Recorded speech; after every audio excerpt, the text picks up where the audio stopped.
Bonjour, c'est Raphaël Pérez, votre coach en santé naturelle. 24e vidéo de mon défi, une vidéo par jour pendant 2 mois.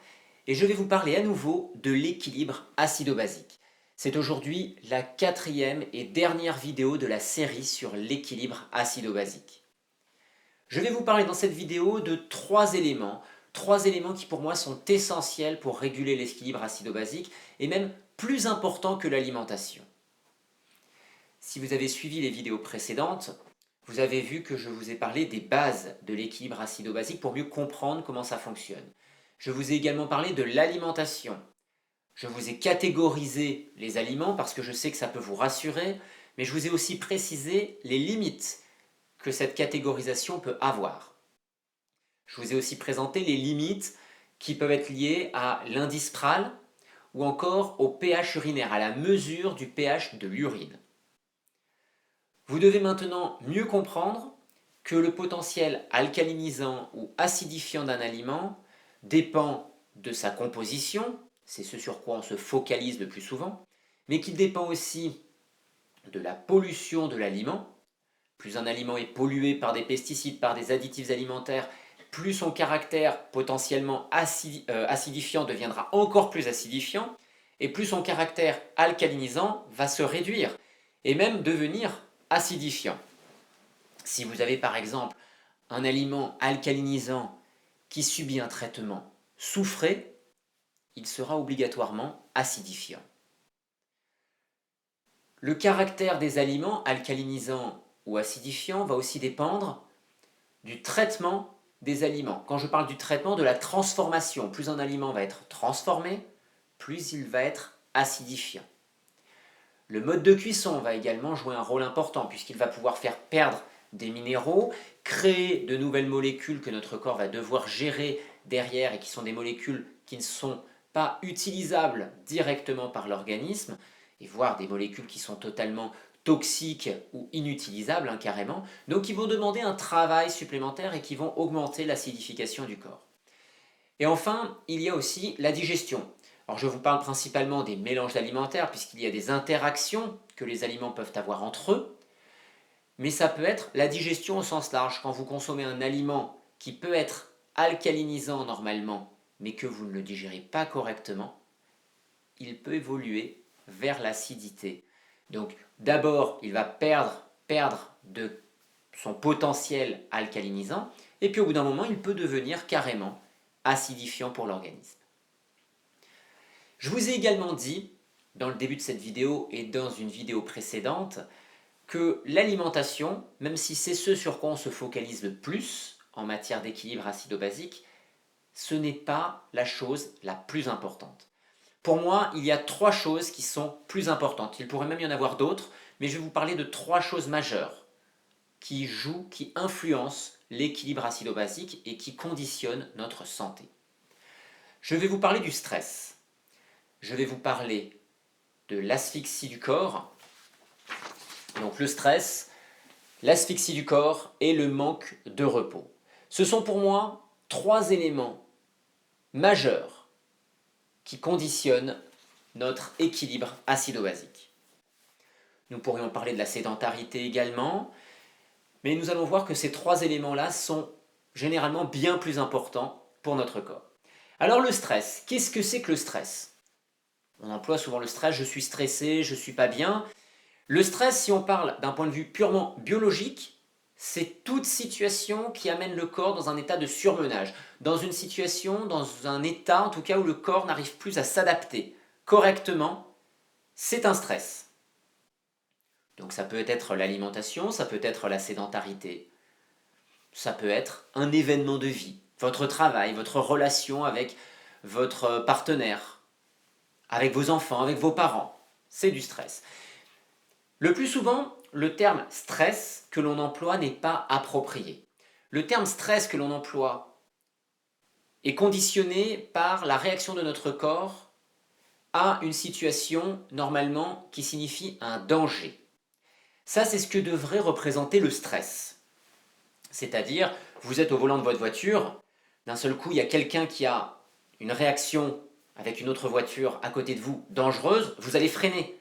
Et souvent, vous allez sentir que votre cœur va s'emballer, que votre niveau de vigilance va augmenter parce qu'il y a une situation vis-à-vis de laquelle il faut réagir immédiatement. C'est un danger vital. Pour votre cerveau, le stress, c'est ça, c'est un danger vital. Sauf que le plus souvent, le stress, c'est ça. Le stress, c'est la peur. Vous savez, chez les enfants, on lui dit « Ah oui, tu as peur de l'orage, tu as peur de ça, de telle ou telle chose. » Et l'enfant, il vous dit « Oui, j'ai peur. » Un adulte ne va pas vous dire qu'il a peur. Le plus souvent, sauf s'il a une phobie, un adulte, il va vous dire « Non, je suis stressé. Ouais, je suis stressé par mon boulot. » Et en fait, quand on creuse un petit peu, c'est pas du stress. Comme on le dit vulgairement, c'est de la peur. Peur de quoi? Peur de perdre son travail. Peur de ne pas être à la hauteur. Peur de ne pas y arriver. Peur du rejet. Peur de l'abandon. Peur du conflit. Et des peurs, on peut en sortir plein. Mais le stress, c'est la peur. Et normalement, cette peur, elle est bénéfique parce qu'elle nous permet de réagir et d'avoir une réaction de survie. Dans la nature, réaction de survie, c'est quoi? C'est on se défend, on fait face au danger, on se bat, ou on fuit. C'est les deux réactions principales. Et dans la nature, le danger, normalement, il dure quelques secondes, quelques minutes. Regardez un prédateur qui chasse une proie, la proie, elle va déclencher un stress, parce qu'il va falloir qu'elle sauve sa vie. Et soit elle se fait attraper par le prédateur et elle est morte, soit elle fuit et elle arrive à échapper au prédateur et elle reste en vie. Et le stress ensuite retombe. Mais ce qui est problématique dans notre société moderne, c'est que le stress, il peut être présent 24 heures sur 24. Et c'est même très problématique parce que nous éduquons nos enfants à vivre dans le stress. L'éducation à l'école apprend à être stressé. L'éducation que l'on enseigne à l'école apprend le stress. Il faut être le meilleur, il faut avoir des bonnes réponses. Surtout, à l'école, c'est une chose qui est très forte et je peux vous le dire parce que je l'ai vécu, la peur de répondre faux. Et c'est très très très français. En Europe, il y a eu des tests qui ont été faits avec des enfants. En France, on ne répond pas. Si on ne sait pas et qu'on n'est pas sûr d'avoir juste, généralement, on ne répond pas. Mais ça, c'est une peur qui est conditionnée par notre éducation. Et c'est très problématique parce qu'on apprend aux enfants dès le plus jeune âge à être stressés. On apprend aux enfants dès le plus jeune âge à être dans un état de compétition. Il faut être meilleur que les autres, il faut écraser les autres, il faut bousculer les autres. Mais tout ça, c'est du stress. C'est du stress parce que ça génère un sentiment de peur. Il faut une reconnaissance, il faut être à tel endroit pour pouvoir être accepté. Et ça, c'est quand même assez problématique parce que ce stress, il nous bouffe la vie. Le côté plutôt positif, c'est que nous pouvons agir. Parce que 98% de ce stress que nous percevons ici, on peut le réduire et le supprimer. Ça nécessite par contre de travailler sur nos comportements, de travailler sur notre manière de voir notre environnement, sur notre manière de se voir individuellement en tant que personne, personnellement. Donc ça va aider à renforcer la confiance en soi, d'aider à renforcer la relation qu'on a avec notre environnement, les communications qu'on a avec soi-même et avec les autres. Mais pour ça, il faut travailler. Et l'impact peut être énorme, parce que le stress aujourd'hui est très répandu, que le stress est une source d'acidification déjà par l'état d'hypervigilance dans lequel il met l'organisme. Mais le stress, c'est surtout un affaiblissement de l'organisme lorsqu'il devient chronique. On produit du cortisol, ce qui est une bonne chose au début, mais ce cortisol, lorsqu'il est produit de manière chronique, il affaiblit le corps. Et on voit des problèmes qui s'installent au niveau du cœur, au niveau du diabète. On voit des problématiques au niveau du système immunitaire. Mais surtout, le stress, ça impacte les reins. Et si vous vous rappelez ce que je vous ai dit dans la première vidéo sur l'équilibre acido-basique, les reins, c'est l'organe qui va éliminer, excréter les substances acides. C'est l'organe qui va en excréter le plus. Et c'est très important parce que si ces reins ne fonctionnent plus correctement parce que vous êtes stressé, le problème c'est que vous avez déjà un potentiel d'excrétion d'acidité qui est fortement réduit. Et beaucoup de personnes qui sont en état d'épuisement, en état d'acidose chronique, sont également en état de stress chronique. Pas en état de stress chronique parce qu'il y a un état de fatigue. L'état de fatigue a souvent été généré par un état de stress chronique. Il ne faut pas confondre la cause et la conséquence. C'est le stress chronique qui aboutit à une conséquence, l'état d'épuisement, l'état d'affaiblissement des reins. C'est pas l'inverse, et souvent on inverse les choses. Donc le stress, premier élément sur lequel nous pouvons agir. Et nous pouvons agir, comme je vous l'ai dit, sur nos comportements. Je vous ai déjà fait certaines vidéos sur le sujet dans mon défi, je vais encore vous en faire, mais il y a des moyens d'agir efficacement. Deuxième élément sur lequel nous allons pouvoir agir, l'asphyxie du corps. Alors qu'est-ce que c'est que l'asphyxie du corps? L'asphyxie, ça va à l'encontre, à l'opposé de l'oxygénation. L'oxygène. L'oxygène, c'est notre aliment numéro 1. L'air que nous respirons, c'est beaucoup plus important que ce que nous mettons dans notre assiette. Nous respirons beaucoup plus en quantité que le contenu de notre assiette. L'oxygène, il permet à nos cellules de fonctionner. L'oxygène permet aussi à notre corps d'oxyder certaines substances qui doivent être oxydées pour être transformées et ensuite être évacuées du corps. Lorsqu'on oxygène correctement le corps, on a tendance à favoriser aussi l'évacuation du CO2. Et le CO2, c'est un élément qui est acide pour notre corps. Et l'acide carbonique doit après être évacué du corps. Donc si nous n'arrivons pas à faire cette évacuation efficacement, notre corps va commencer à s'asphyxier. Et les poumons, je vous l'ai dit, c'est le deuxième organe qui va être très important pour réguler l'équilibre acido-basique. Voilà pourquoi le stress en numéro 1 joue un rôle énorme et la respiration en numéro 2 joue un rôle énorme, plus important que l'alimentation. Alors que pouvons-nous faire? Déjà, c'est essayer de réduire notre exposition à la pollution atmosphérique. Et la pollution atmosphérique la plus importante, elle est à l'intérieur de nos maisons, à l'intérieur des magasins, à l'intérieur de notre environnement de travail quand vous travaillez dans des bureaux, dans les voitures. Parce qu'il y a de nombreuses substances chimiques qui sont dégagées à température ambiante ou avec la chaleur. Une voiture, par exemple, qui a été en plein soleil pendant plusieurs heures, il fait 40, 50, 60 degrés dans la voiture, mais je ne vous explique pas le cocktail chimique que vous prenez si vous ne laissez pas la voiture s'aérer et s'aérer pendant un bon moment. Toute cette chimie, toutes ces molécules chimiques volatiles, vous les respirez. Quand vous les respirez, il y en a une partie qui rentre dans votre corps, une autre partie qui ressortira. Mais cela va surtout impacter votre capacité à oxygéner votre corps. Donc ça, c'est la première chose. Et je crois que c'était Catherine Kousmine qui avait montré, c'était l'une des premières à avoir montré ça, au niveau de la répercussion de ce qui se passait, je crois, au niveau sanguin et au niveau urinaire, simplement d'une personne qui était dans un bureau, et cette même personne, vous la mettez, au lieu d'être dans un bureau, vous la mettez dans un environnement où il y a des arbres autour. Ça peut être à la campagne, ça peut être dans une forêt, même dans un parc. Déjà, on va avoir un potentiel d'oxygénation qui va augmenter. Donc ça, c'est la première chose à faire. C'est réduire notre exposition aux polluants. Et notre vie aujourd'hui, c'est quoi? Le plus souvent, pour beaucoup de gens, c'est on est dans une boîte, dans notre maison. On sort de la boîte pour aller dans une autre boîte, notre voiture. Et puis après, on va encore dans une troisième boîte, notre bureau. Ensuite, on reprend la boîte, la voiture, pour aller dans une quatrième boîte, un supermarché. Et après, on revient dans une boîte, notre maison. On passe de boîte en boîte. Sortez de la boîte. Sortez de votre boîte. Allez à l'extérieur. Respirez un air qui est déjà moins pollué avec plus d'oxygène. Ça, c'est la première chose qui va être importante. Quand je dis plus d'oxygène que votre corps va pouvoir capter. La deuxième chose qui peut aller avec le stress, c'est cette sous-oxygénation. Puisque le stress va avoir tendance à bloquer le diaphragme. Donc ça va réduire votre capacité de respiration.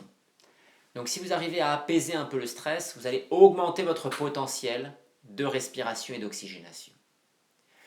Ensuite, on peut faire des exercices respiratoires. Apprendre à retrouver une souplesse au niveau de son diaphragme. Faire simplement travailler son diaphragme correctement. Que le ventre soit moins une zone de tension, qu'il soit plus souple et qu'on retrouve cette respiration naturelle que tout être humain doit avoir normalement, cette respiration par le ventre, où le ventre se gonfle quand on inspire et se rentre quand on expire. Ça, c'est la respiration qui est normale. Après, on peut faire des exercices respiratoires pour accentuer les bénéfices. La cohérence cardiaque qui peut être également très intéressante pour récupérer par rapport au stress, pour apaiser un peu son stress. On peut faire des exercices respiratoires divers qu'on peut retrouver par exemple dans l'enseignement du yoga. On peut faire des exercices de type hyperventilation pendant un laps de temps assez court qui va permettre justement par cette hyperventilation d'apporter plus d'oxygène et d'évacuer plus de gaz carbonique. Ça, ce sont des choses intéressantes. On peut aussi faire de l'activité physique. Alors l'activité physique, je mets un bémol là-dessus. Je dis souvent qu'il faut faire une activité physique adaptée. J'ai fait du sport de haut niveau, je sais ce que c'est. Plus vous faites une activité intense par rapport à vos capacités, quand je parle d'adapter, c'est par rapport à vos capacités, capacité physique à supporter l'effort, mais capacité aussi de récupération. Qu'est-ce que vous offrez à votre corps pour pouvoir récupérer? Qu'est-ce que vous offrez à votre corps en termes d'alimentation? Plus vous poussez votre corps en termes d'intensité physique, plus il faudra être rigoureux sur les autres paramètres. Et cette activité physique, quand je parle d'adapter, c'est parce que si elle n'est pas trop intense, vous allez oxygéner votre corps. Si elle devient trop intense, vous n'allez pas avoir le même bénéfice. Quand je vois des personnes qui courent, qui ont la tête toute rouge, sous prétexte qu'il faut aller courir ou faire du sport en salle, mais qui sont rouges comme une tomate bien mûre bien sûr, qu'est-ce qui se passe? Cette personne est à la rupture, elle est en zone rouge déjà. Donc le bénéfice d'oxygénation, il est beaucoup moins important.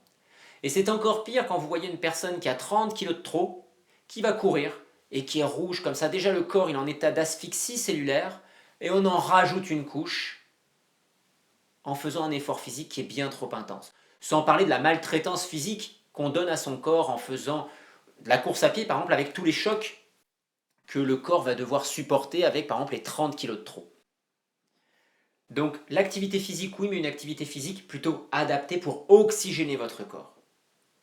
On n'est pas dans la performance, là on est en train de parler d'oxygéner votre corps pour retrouver un équilibre favorable à la santé. Troisième axe important, le repos. On va essayer d'agir sur le manque de repos, le manque de récupération. Alors pour moi, le repos est plus important que l'alimentation. Parce que le repos conditionne beaucoup de choses dans votre corps. Pendant que vous vous reposez, votre capacité d'excrétion rénale augmente.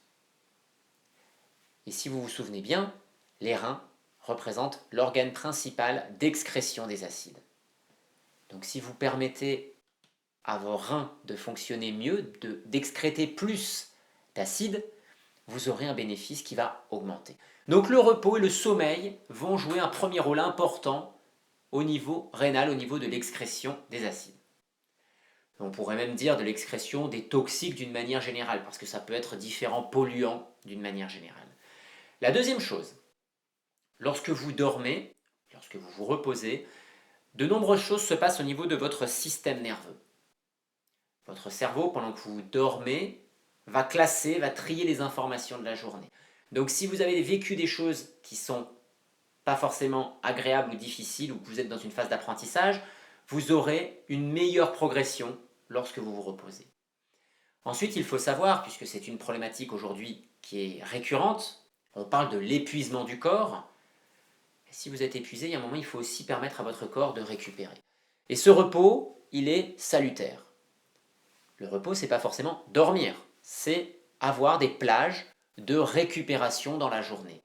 Vous avez peut-être remarqué dans la nature, si vous observez un peu les animaux, surtout pour les animaux de type mammifère, il y a différentes catégories d'animaux, mais les mammifères, vous allez rarement voir des mammifères qui sont en activité permanente, presque 24 heures sur 24.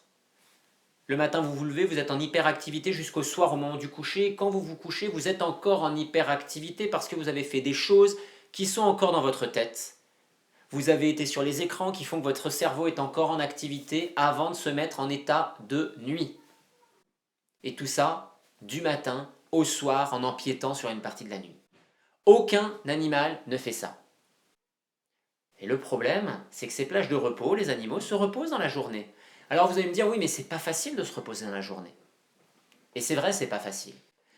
Mais si vous n'apprenez pas à vous reposer quand vous en avez la possibilité, parfois la journée, Et puis bien sûr, la nuit, vous allez amener votre corps dans un état d'affaiblissement prématuré. Le repos ensuite joue un troisième rôle ou un quatrième rôle important.